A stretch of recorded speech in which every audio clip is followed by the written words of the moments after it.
نیستی. میفهمی چه اسمس داده همین الان باورت نمیشه. چی؟ امشب تولد منه رو اونجا بخونیای. یه ساعت پیش براش زدم آی تنها شدم وای. بعد زده کجای دنیای؟ استرالیای. کی میخواییم بریم؟ الان میخوام زنگ میزنم محسن رجبپور، هم خودم بدونم هم تو بدونی هم تو این فیلم هم ضبط کنیم. بذار صداش هم میزنم رو اسپیکر. خیلی میشه اون فیشار هم بدیم. میخوام بزنم از این پخش صداش کرد.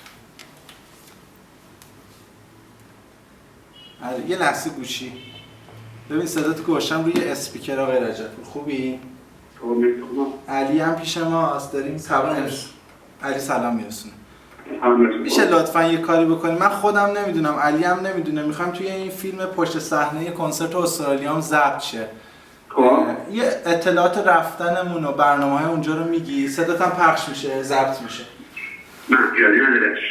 ما روز بامداد روز سه‌شنبه 8 شهریور که میشه 30 آگست با پرواز امارات میریم دبی و از دبی میریم سیدنی که 6 صبح روز چهارشنبه 9 شهریور 31 آگست میرسیم سیدنی.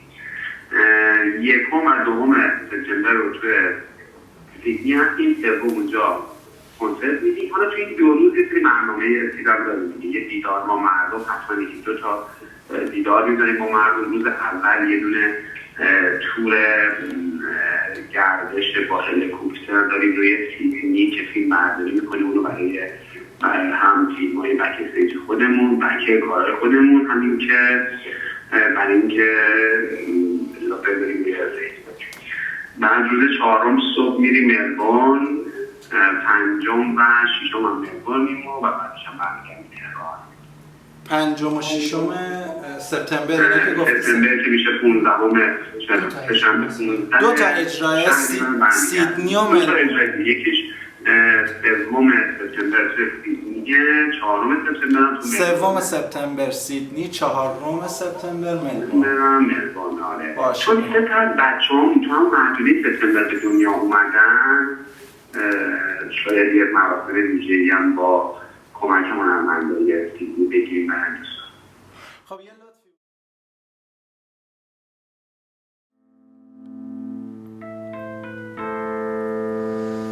امشب تولد منه اما تو نیستی، اما تو نیستی.